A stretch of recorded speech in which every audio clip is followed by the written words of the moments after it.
Good. Bagamat ito ay sulat, but this is very relevant sa ating kapanahunan. Because during the time, the impending warning or crisis, kasi first century pa lang ay nangyayari na ito. So, hindi na po surprise sa atin when it comes to this 21st century na nangyayari. Right?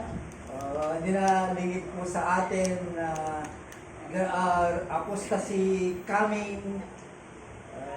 Baka maano tayo, kumbaga madali tayo. Okay?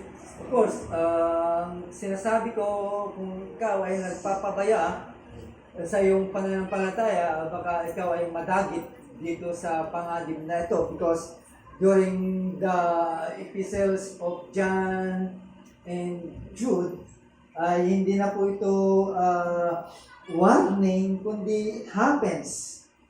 Right? Dumating na yung Antichrist, Antichrist came, ilan po yan ay nakikita po natin, and even also those false brothers, false prophets, and false preachers, nagkalat na po yan. Kaya, of course, ay hindi na po tayo masasurprise. That's why Jude, no? He changed his original purpose. Nagbago po siya. During the time he was addressing those Christians who are called and to be beloved and kept or preserved, ay nag-switch po siya. Tayo po yun. So, ibig sabihin, kapag ikaw ay tinawag, hindi ka tinawag because of your maganda ang iyong ginagawa, maaaring meron kong tinitignan, baka meron nakita ang Lord sa iyo na magandang ginawa, kaya ka tinawag. That's not the reason. Tinawag po tayo because you are maybe. Hindi na maybe, kundi talagang tinawag ka. So, ibig sabihin, tagapagmana ka ng ipinangakong glory. Times of consummation income, no? Kaya tayo po yun. So, imagine that the identity na meron tayo, okay? Hindi man ako senator, hindi man ako congressman, or whatever position you have, o ano bang estado meron ka, pero yung tawag sa iyo that you are beloved and preserve or keep, ay hindi na matatawaran po yun. No? Kaya, sabi ko nga, bagamat nandiyan yan, ay we have to do well. Sabihin, tayo ba ay sarili po natin ay ibigay po natin. Pag lang sabihin, magiging aware po tayo, we must pay close heed. Diba? Yan lang naman ang magiging reason po nun eh. Kung ikaw ay nagpapabaya at hindi mahalaga sa iyo ang pagiging Kristiyano mo, of course, ay para kang Zimbabwe. Taga Zimbabwe, alam ko yun. Zimbabwe. Yun yung sinasabi ng mga kapatid ko natin. Pag gano'n, ang style mo, maybe ikaw yung magiging dahilan, no? Para madaya po tayo. Pero merong pamamaraan po yan para tayo ay hindi madaya. Binanggit na po natin last Sunday, pero yan din po yung pag-uusapan po natin. That's why si Jude, no? Nag-switch po siya to contain our faith, to defend your faith. No? Meron kang responsibilidad na ipagtanggol ang iyong pananampalataya. So, paano mo pagtatanggol ang pananampalataya kung inconsistent naman yung pagiging Kristiyano po natin. Bagsak doon, bagsak dito, tayo doon. So there's no consistent na magaganap sa buhay Kristiyano mo. Kaya sabi nila, which is true naman, mga seryosong tao lang, mga nag-aaral ng mga malalalim na doktrina. We are now going. Yan po yung tinatawiran po natin. No? Kaya pag-pray ninyo na hindi kayo paboryo, hindi kayo mabigatan kasi nasanay po tayo sa ating pinanggalingan na mga magaganda pero hindi natin napanghawakan. Pero by this time ay alam po natin na tayo po ay we are diving. Tayo po ay papunta. So this is a blessing to those church or person na kung talagang seryoso ay doon po talaga tayo pupunta. That's why this epistles of Jude ay very special, relevant. Angkop po sa atin.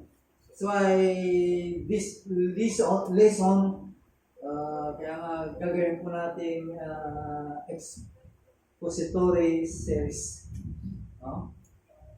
Kaya nga sabi ni Pastor Olan, ikaw Pastor, paano ka ba mag-preach? Mag-preach ako kung ano yung pangangailangan ng simbahan. Kasi kung nag-expository ka, hindi mo kaagad masabi yung kung gusto mong patamaan man yung isa, para at least mapigil siya. So, hindi siya mapipigilan that time, baka magpatuloy. No? Pero sabi mo, ikaw yung nagsistress, ginagawa din namin. Okay? Kaya, again, of course, itong sermon naman ay according to the context ng binabasa po natin. Kaya yun po yung pag-aaralan po natin. Before that, tayo po ay manalangin muna. No? At salamat po Diyos sa pagkakataon po ito. Muli po kami po ay nagagalak at natutuwa sa pagkakataon po ito. Sapagkat hindi lamang ikaw ay kapiling po namin because your presence ay nandito para sa inyong mga minamahal. Kaya bagamat hindi namin ito nararamdaman, but by faith ay nararamdaman po namin, Panginoon. Kaya sana sa liwanag ng salita mo, sa tulong ng banal na Espiritu, maingin po namin ang lahat ng mga bagay po nito. Kaya salamat po, Panginoon, sa pagkakataon po ito kung saan ay pinagyayaman po kami. Salamat po sa pangalan po ni Jesus. Amen. So, balikan po natin. At least, kunting pananaw sa pinag-usapan po natin last Sunday. Because, kasi naka-address po ito sa atin. Hindi niya in-address to kanino man. Wala sa simbahan, hindi in-address po ito to those who are called, to those who are beloved in God, and kept by God. Balikan po natin ba kung ang ibig sabihin po nito. Tinawag po tayo by a holy calling, not according to those meritorious work na ginawa po natin kasi sometimes yan po yung nagiging saman. Nagbibigay naman ako, nakita ng Diyos kung paano ako nagre-respond sa mga panawagan. So enough for me to be called. Yun ang pananaw nila. So, tinawag ka because God's purposes. Yung mga purpose po yun, so, siyempre, alam na po natin. Because of grace, before the time, you are called. Dahil po yun ang purpose po ng Diyos. So, tinawag ka because the gospel came to you. Dumating sa iyo ang gospel. Yun yung mga pamamaraan. Kaya, yung preaching ng gospel sa iyo, yun yung mga pamamaraan na dumating. Kaya ka tinawag. Di ba? Although, ang desire ng Diyos sa lahat ng kanyang mga tinangi is to be saved. Kaya lang, sa pamamagitan ng mga pamamaraan, by means of graces, natawag ko tayo. Hindi ka naman tinawag dahil mas nakakangot ka sa akin, di ba? mas nakakaangat ako sa iyo. Hindi yun ang kadahilanan, kundi tinawag ka because there is a purpose ng Diyos na ginawa para ikaw ay nawagan o tinawag. Right? And then, kasi sa King James kasi sanctified eh. Pero dito tinignan po dito sa ESV, beloved eh. So the same, sanctified to become a beloved. Or beloved, no? And then you are sanctified. So the same. Kaya mahal. So biglang sabihin, yung pagkatawag ay because God loves you, you are called. And then after that, you are kept. And you are preserved. Pagsamahin mo na yung dalawang yun, bagamat medyo magkaiba ang ibig sabihin po no. Kaya doon sa kept. Ayaw ko sa preserve. No? Kasi yung preserve, meron kang responsibilidad to preserve and masabi niya. But yung kept, talagang iingatan ka ng Diyos until, no? Hanggang sa dulo. So mas maganda ang interpretation ng ESV. Right? Kaya ito ang ating tahanan.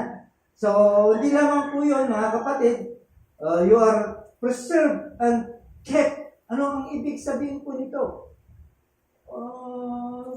Ating titignan, ba't kapag nabubuhay sa kabila ng mga bagay na kung saan ay against sa nature po natin, right?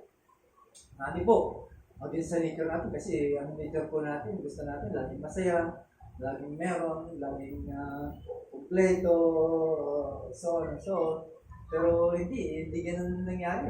Pero the words keep is to guard. No? Yung babantayan ka ba? Babantayan ka ng Panginoon.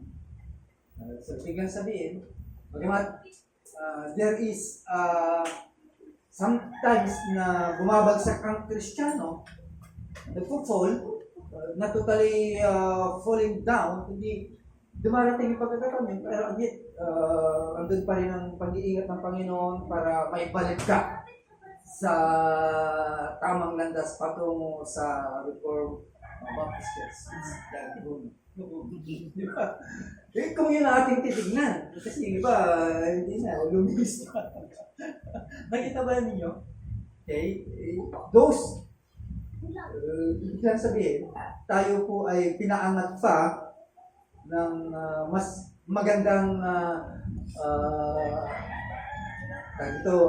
resulta ng ating pananampalataya. While yung iba ay bumaba ang kanilang status sa kanilang pananampalataya. No? So, there is tendency na bababa kayo. Kasi hindi sila umangat. Okay? Hindi sila umangat sa pagkaalam sa atin, lalo pang umangat pa hanggang sa marating natin yung sukdulan. But then, ay talagang mayroong danger. Kaya nga, ang warning ni Jude is to contend your faith. Paano mo ipaglalaban yung faith mo? O kung mali naman ang ground ng faith mo. So, pupunta ka sa kung saan ay nagiging problema during that time. There is problem during that time.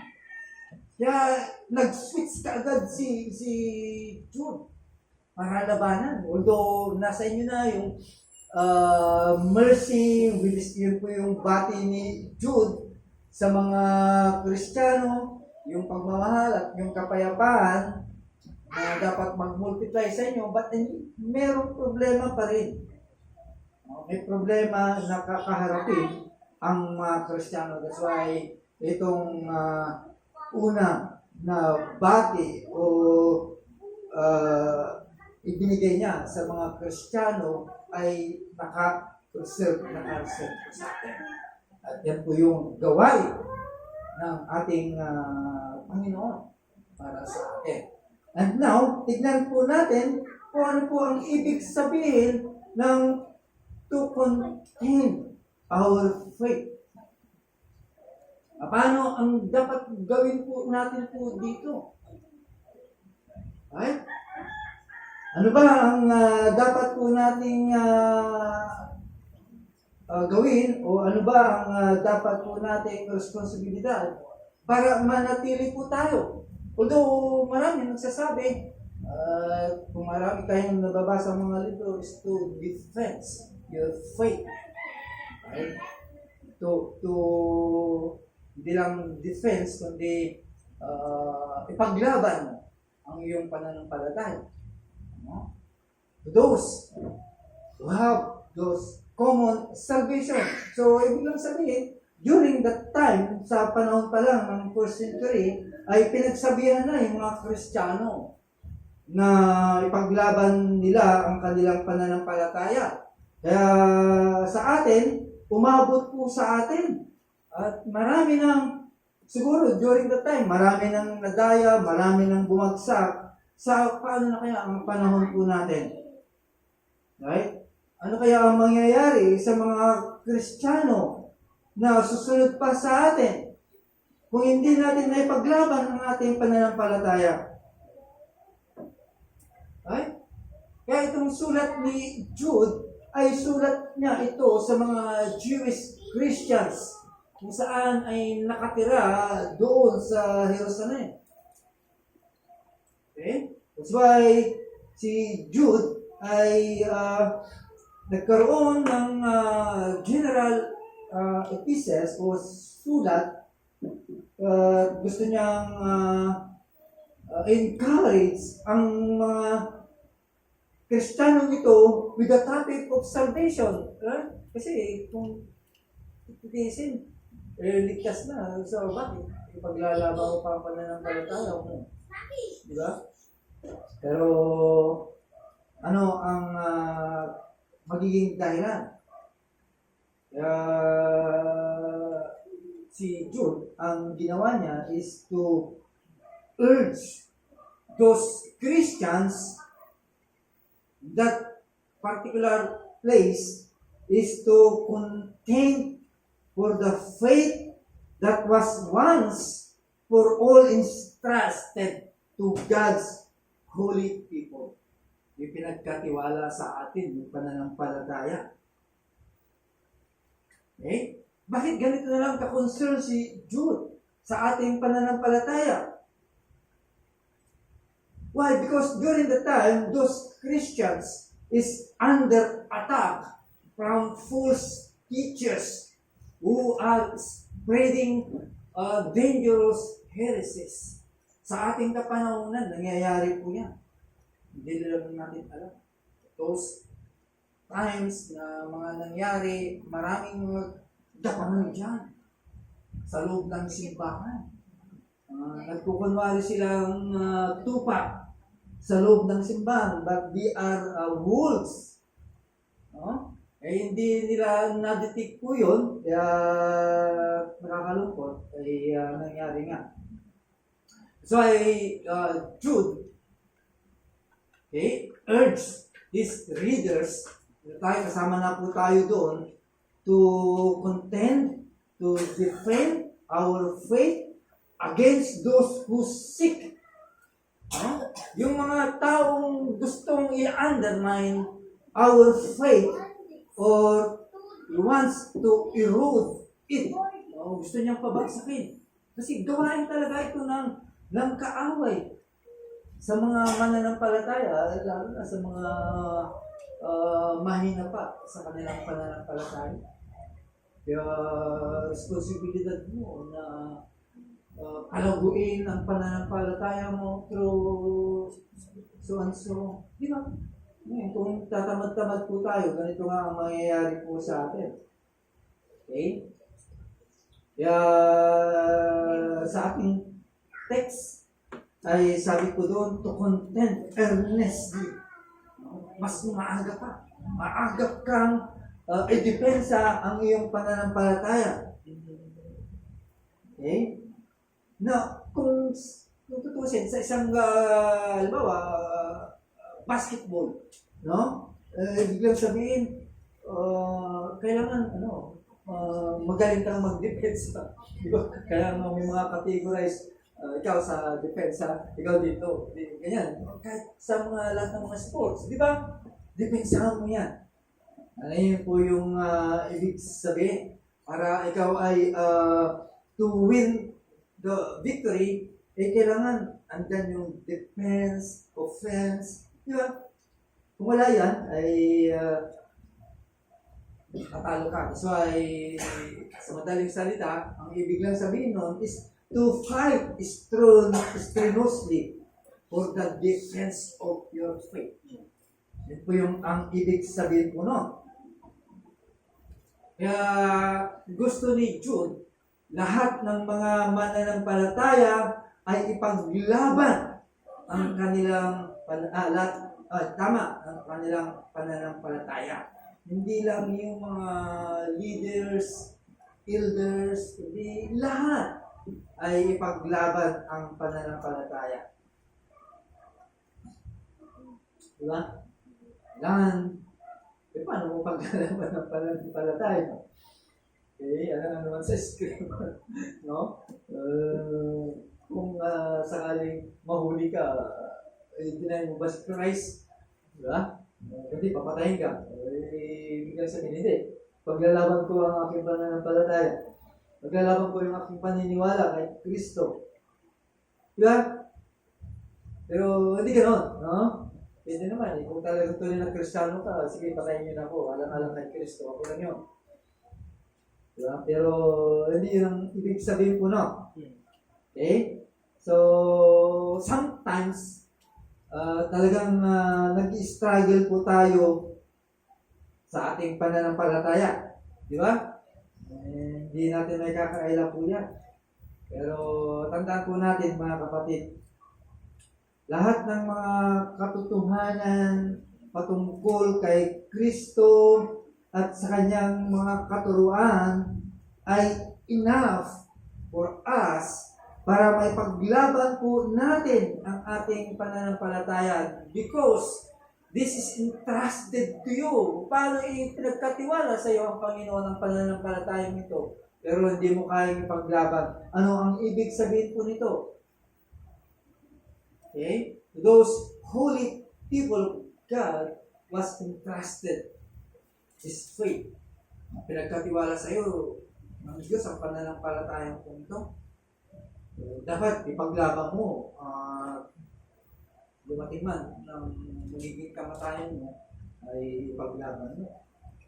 Okay? That's why calling, no? All believers, not just Christian leaders, are called to defend the truth of Jesus Christ. Since this faith was entrusted once for all, kaya nga ito yung intention po ni Jude to stand. Tumayo ka. Tumayo po tayo against those who claim. No? Maraming kasi mga Kristiyano ngayon na nag-claim sila na meron silang mga bagong dala-dala, mga bagong revelation. Buti na lang, papunta na po tayo sa mas matatag. Right? Kaya na nating sanggayin, salagin yung kanilang mga pero huwag kayo makikipaglaban, ha? Yung makikipagdebate, baka gano'n yun, debate na ng debate. Hindi naman, gano'n. Right? Kaya umayaw yung isang pastor dahil yun na lang ang kanilang ginagawa. Pero again, we are called to defend the truth of Jesus Christ. Right? Ipaglaban mo ang ating Panginoon dahil sa iyo ipinagkatiwala ang mga bagay kong ito. Kaya ito yung panawagan po ni Jude na tayo ay tumayo sa mga nagsasabi na meron silang mga daladalang mga bagong katotohanan. At alam naman po natin na with those Christ teachings and the work of the Holy Spirit ay ibinigay na lahat. So, wala na tayong hinihintay pa na mga bagong revelation na tinatawag. Because the full message of truth ay ipinagkatiwala na sa mga apostles. Di ba? Pinagkatiwala na sa kanila. Kung susundan po natin, kung aaralin po natin those apostolic teachings, enough na para may paglaban din ang ating pananampalataya. Kaya, ibig sabihin, maagap to contain our faith earnestly. And how? May bibigay po natin. Bibigay po natin kasi kung wala tayong alam, paano natin ipagtatanggol ang isang bagay na ating tinatanganan? Di ba? Hindi natin kaya ipagtanggol po yun. Okay?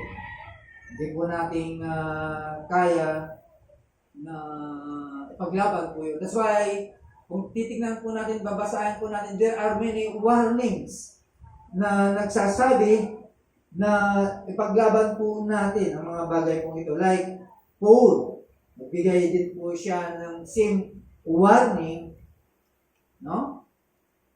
Na to let anybody pervert the gospel. Kasi marami po yan. No? Maraming binabaliktad ang gospel of Christ with new and different teaching. Kinig ka sa TV at manood ka sa radyo, makikita mo yung mga warning doon. Makikita mo yung mga nagtuturo ng mga iba't iba. Diba? Kaya kung doon ka at mahilig ka sa mga talagang masisweet ka. Mape-pervert yung nalalaman mo o yung narinig mo at yung mga natutunan mo during the time. Okay? Kaya, tandaan po natin mga kapatid, God, ang Diyos, do you think God will reveal a new revelation apart from His Word? No? Wala na. Kasi tapos na, nandun na lahat. Diba? Saliksikin mo na lang para at least maintindihan mo yung mga revealed Word of God. Kung hindi to reveal, at sinasabi mo na itong sinasabi ng Diyos, you are a false prophet. No? Batuhin. Batuhin ang klaseng mga... Kasi kaaway ito eh. Kaya nga pinag-iirap ko tayo nito eh. Kaya nga sinasabihan tayo na ipaglaban natin ang katotohanan. Kasi mahalaga po ito, mga kapatid. Pagdating sa katotohanan, kapag hindi na-presenta sa mga tao ang katotohanan about the gospel, sino maliligtas? Walang maliligtas. Kung mananahimik tayo, walang maliligtas. Diba? Nasa atin, kaya nga pinagkatiwala sa iyo ang tunay na pananampalataya, kaya tayo po yun, hindi sila. Kaya labanan po natin ang mga ganitong klase ng mga katuruan. Dapat, it must be rejected. Kasi sinabi nila, there is a special revelation from me. No? Alam yung nakasabay ko, again, kukwento ko na naman sa inyo kasi during that time, napasama ako sa isang kapatid na mahilig ng pumunta kung saan-saan. Kaya napadako kami sa isang gawain na very strange. Those Christian above the knowledge of Scripture, narating nila. Kaya dumating yung pagkakataon, alam ko na kung sino yung mga naligtas. Is that? False brothers ko yan. Ganun po sila. So, it must be rejected. Those new and continue special revelations of truth must be rejected. Right? Now, there are two basic false teaching Jude contains in verse 4. Now, mag-extend po tayo, bagamat hanggang 3 lang tayo, pero kunin muna natin yung verse 4. At ang sabi ko dito, ay basahin muna natin. For certain people have kept and unnoticed who long ago were designated for their condemnation. Ungodly people who pervert the grace of our God into sensuality and deny our only Master and Lord Jesus Christ. Those ungodly people will continue their state. Hindi lamang po yun, kundi magiging worse.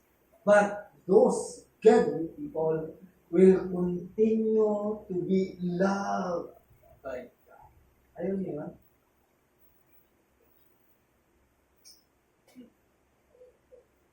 Kaya, ito yung dapat po nating makita po natin.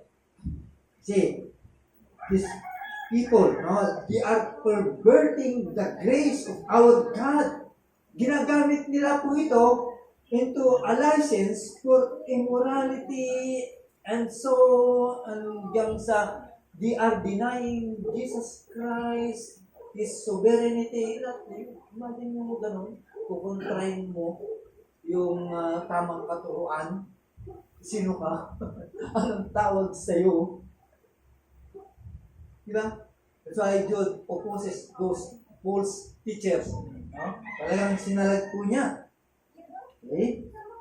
Dahil ito yung mga tao kung saan binabaliktad po nila ang biyaya ng Diyos at ginagawa nilang lisensya na gumawa ng mga bagay na karimari-mari sa harapan po ng Diyos.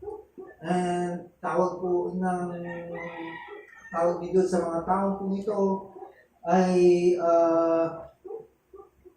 tawag ito yung mga tao na dapat kasiguhin.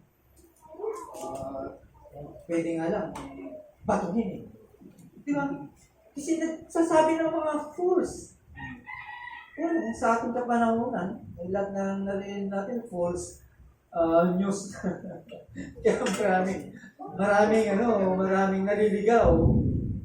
Wala tayong magagawa dahil wala din naman nahuhuli. Kahit meron tayong batas, pero wala pa rin, hindi na-implement Kung tutusin, talagang dapat yun patuhin Di ba ganun ang ginagawa sa Old Testament? Binabato yung mga nagsasabi. Kasi maraming implikasyon po dito. Maliligaw. This is between death and life. Kaya pag nagsabi ka ng totoo, lahat yun ay ng kasinungalingan. Paniniwalaan ka lahat noon na nakarinig sa'yo. Okay? Kaya, ito yung mga tao kung saan ay nagdi-deny about Christ. They deny that Jesus Christ, our only sovereign and Lord. Okay? Pero sa atin, those faith that entrusted to you, alam niyo ba, yung faith na yan ay grounded.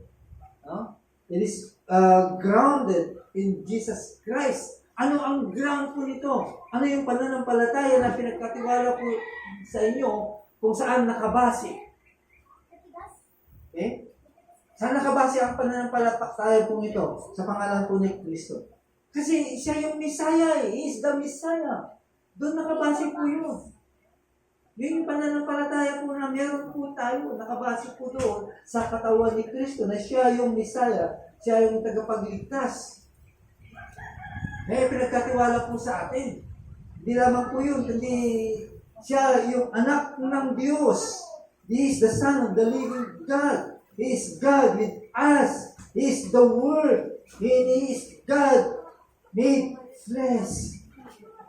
Kaya ito yung pananampalataya kung saan ay ipinamumuhay po natin at pinaglalaban po natin. Di ba? Ito yung pananampalataya kung saan pinaglalaban po natin.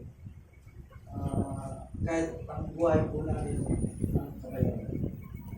Ganun ang mga nangyari sa mga mananampalataya ng panahon.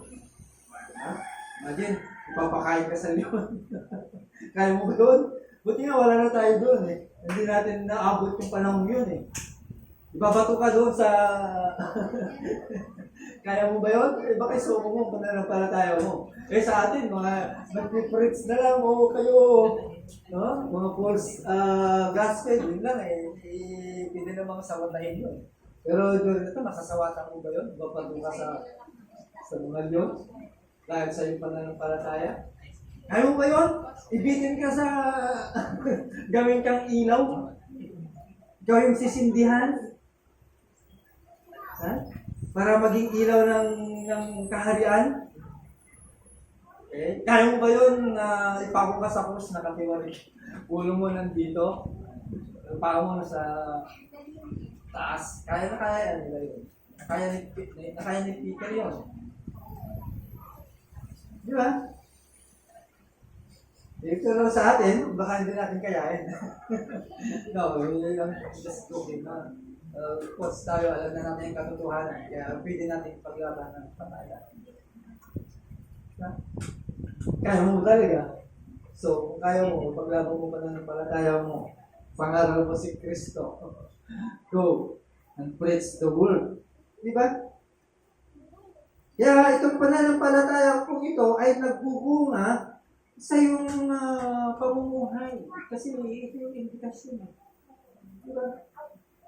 Ito yung bunga ng iyong pananampalataya. Kaya pinamumuhay po natin po ito. Kaya ano man ang mangyari, ay gagawin po natin alang-alang sa ating pananampalataya.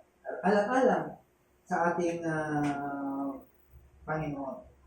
Right? Now, tingnan po natin, hindi lamang po si Jude ang nagsabi na ipaglaban po natin ang ating pananampalataya. Ito ay may mga back-up ng ibang mga apostol. Like si Paul. Di ba? Kung naalala po ninyo, inutusan niya si Timothy to fight the good fight of faith. No? Ipaglaban mo ang iyong pananampalataya sa tamang paglalaban. Ano ba yung tamang paglaban ng pananampalataya? Diba? Baka debate yung pagkalam po natin. Right? Bilang soldier of God, okay, as a soldier of God in pursuit of holy living, persistent service, and defending the gospel. Dapat ito yung ating titignan. Diba? And also, si Paul ay pinagsabihan niya rin ang simbahan ng Corinth. So, Paul advises these believers to see themselves as a runner in a race who run in such a way to get the prize. Yung pananampalataya mo, merong prize po yan. Anong prize niya? Si Christ. Sige, paglaban mo ang pananampalataya mo, ikaw ay pupugutan ng ulo ngayon. Ang prize po niyan, si Jesus Christ. Sino ba si Jesus Christ? Sa iyong tagapagligtas. Ayaw mo nun, maaga pa lang, nung ka na sa langit.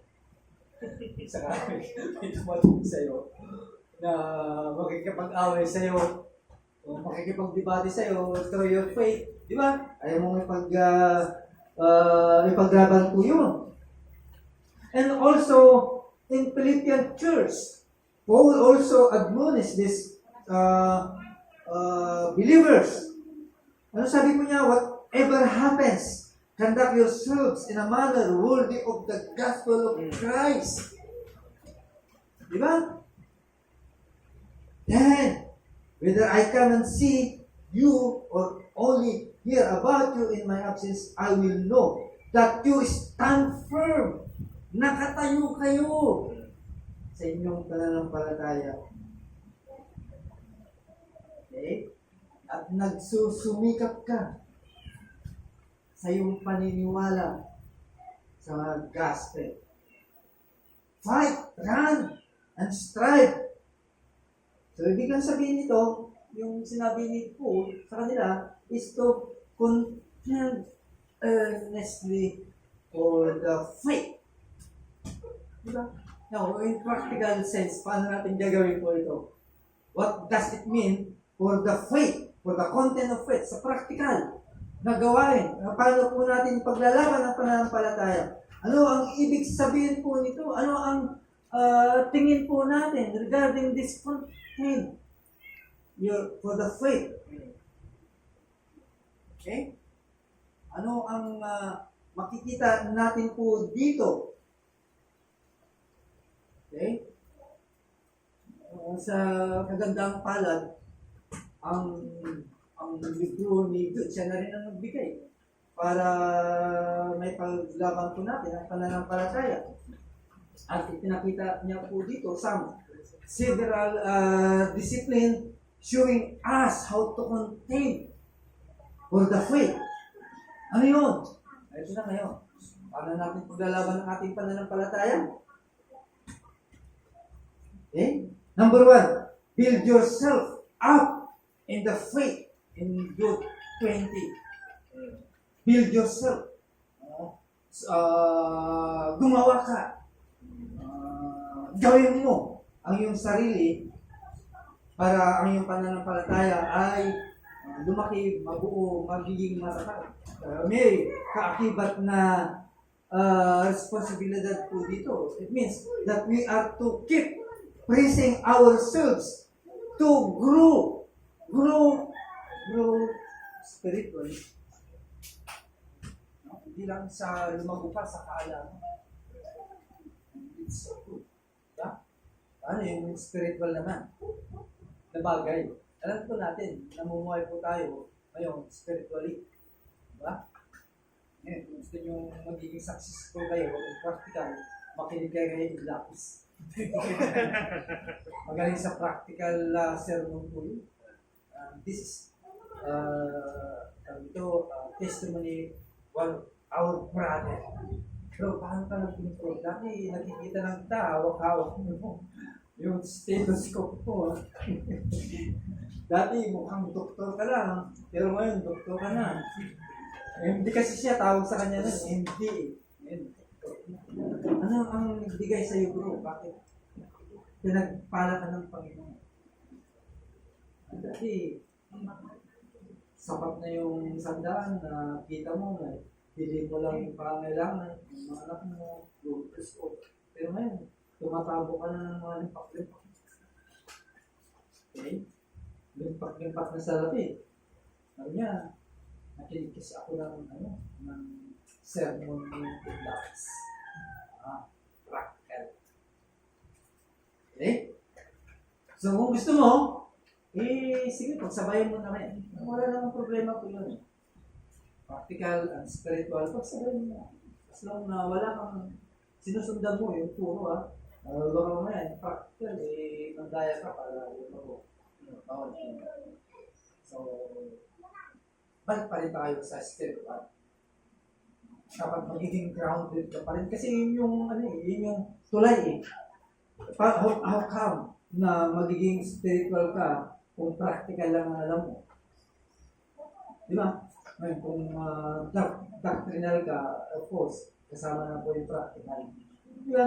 Kaya, ibig kang sabihin, it is a big part, malaking part ng yung spiritual development.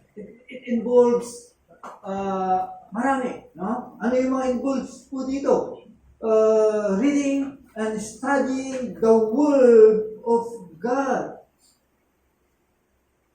Okay? Para malaman mo at maintindihan mo. Kaya samantalahin mo hanggat nasa iyo pa. No? Yung tawag nito, yung desire na basahin lahat sa isang iglap lang ang salita ng Diyos. Samantalahin mo yun kasi darating ang araw ayaw mo dito. Sana wag mangyari. Ganyan na nangyari sa mga Kristiyano na dati talagang mainit. Pero ngayon, wala na. Hindi pa nga nagiging sikat, daos na. Di ba? Dapat maging sikat ka muna bago malaos.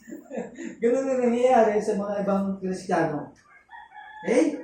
So, study God's Word para maintindihan mo at malaman mo And do your best to present yourself to God as one approved, a worker who does not need to be ashamed and who correctly handles the word of truth. Okay? Tandaan po natin mga kapatid, yung libro, yung aklat o yung Bible na binabasa po natin, that is the inspired word of God, merong kapangyarihan po yan. Nakakala ng iba ay comics libro lang. Di ba? Hindi nila alam, makapangyarihan yan. Subukan mo ipatos.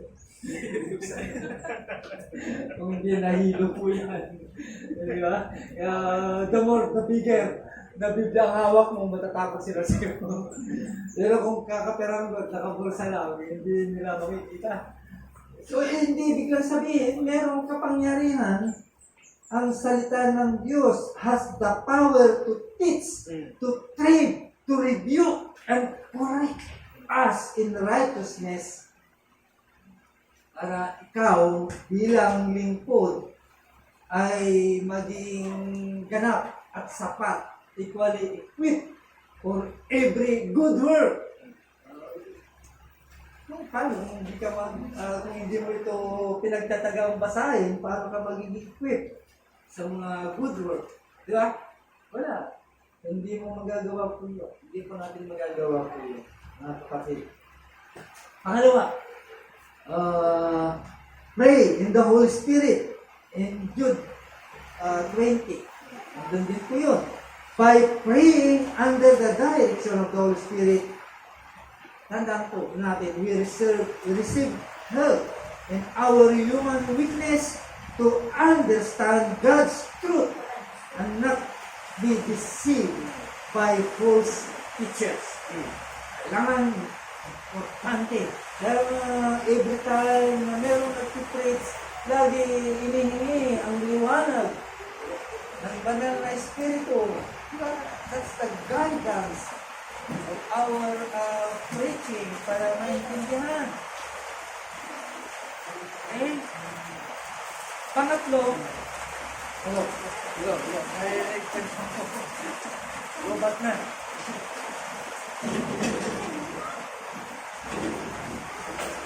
Hello. Okay, so pangatlo, keep yourself in God's love in 21. Mga kapatid, paano ka mananatili sa pagmamahal ng Diyos? Mahal ako ng Diyos? Ano ko? Yun yung nalalayo natin. Hindi lang ikaw, ako din mahal ng Diyos.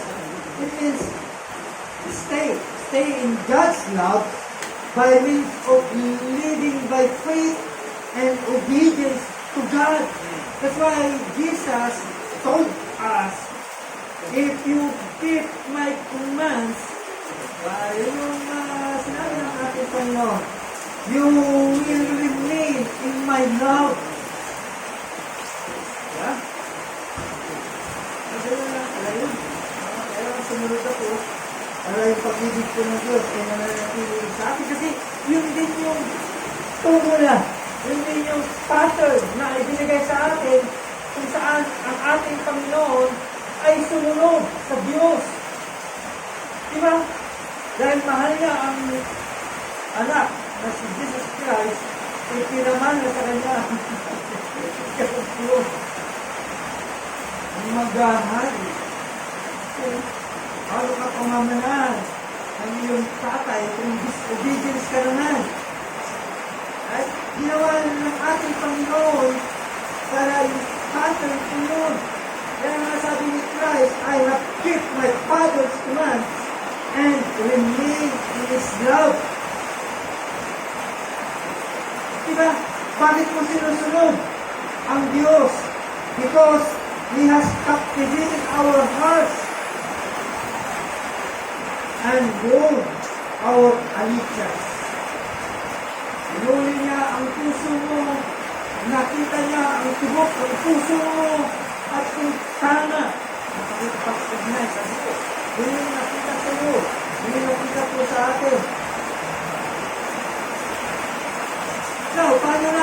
ipapakita yung pagmamahal po natin ng Diyos. Kasi love begets love. Diba? Kaya, may papakita po natin po yun through our loving others. Hindi lamang ito sa pilitan, kundi ito ay duty ng isang Kristiyano. Ay, duty po ito ng Kristiyano to love your brothers and your sisters. Pang-apat, to contain our faith is wait with hope. Jude 21. Right? Wait with hope. To contain for the faith, we must keep the fire of hope. Panatiliin mo yung alab ng pananampalataya at pag-asa na meron sa puso mo. Panatiliin mo yan. Huwag mo aalisin yung pag-asa niya. Yan ang magbibigay sa iyo para magpatuloy ng pananampalataya.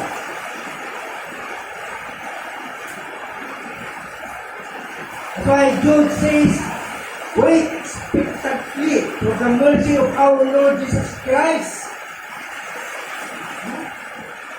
Kaya naman tayo, naghihintay.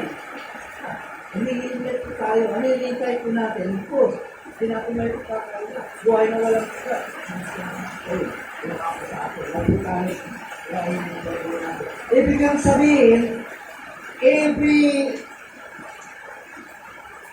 in our life, every moment of our life, we have the confidence, expectation, that Christ may come or may return anytime.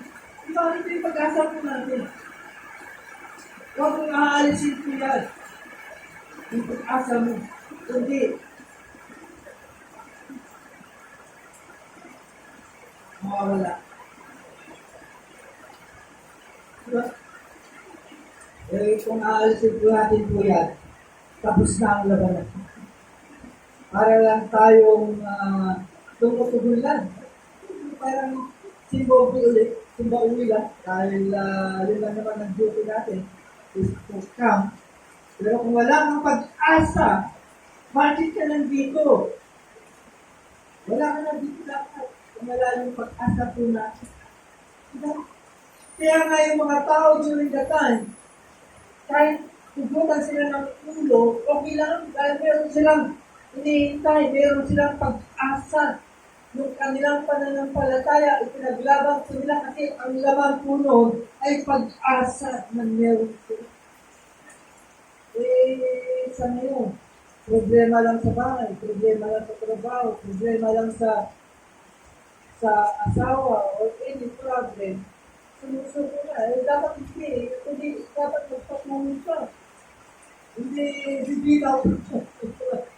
Wala, sa kapanahon po natin, bagamat wala tayong actual na nakikitang nagka-undermine sa ating pananampalataya, pero sa isipan po natin, yun po nakatake. Tunay ba yung pananampalataya mo? Tunay ba talaga na ikaw ay naniniwala kay Kristo? Baka hindi. Baka false hope o false belief ang meron. Ipag kasi, hindi mo pinilit. Right? Hindi mo pinalago ang pananampalatayang iyak. Okay? Kaya, mga kapatid, para maiglaban mo ang iyong pananampalataya, you must prove yung mga kapit. Hindi na lang bakit nananatili ka dito. Diba? Alisin mo lahat ko yan. Mabagay na yan. Yung fellowship, going to the church, fellowship with others, loving brothers and sisters. Alisin mo yan. Yan. Diba? Again, yung ating yung attendance mo, hindi lamang binibilang dahil ikaw ay covenanted member, kundi huwag mo siyang mabahiran ng anumang paghihinala o katamaran para pumunta dito, kundi pag-alat po yan.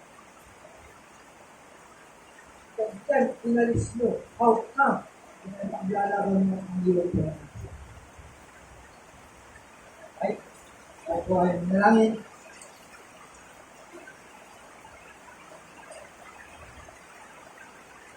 Salamat po Diyos sa aming natutunan sa pamagitan po ng sulat po ni Jude kung saan ay maagap at ini-encourage ang bawat mananampalataya na magsikap upang ang kanyang tunay na mananampalataya ay may paglaban niya, hindi lamang po Diyos sa mga tao na nakikita po namin, kundi sa laban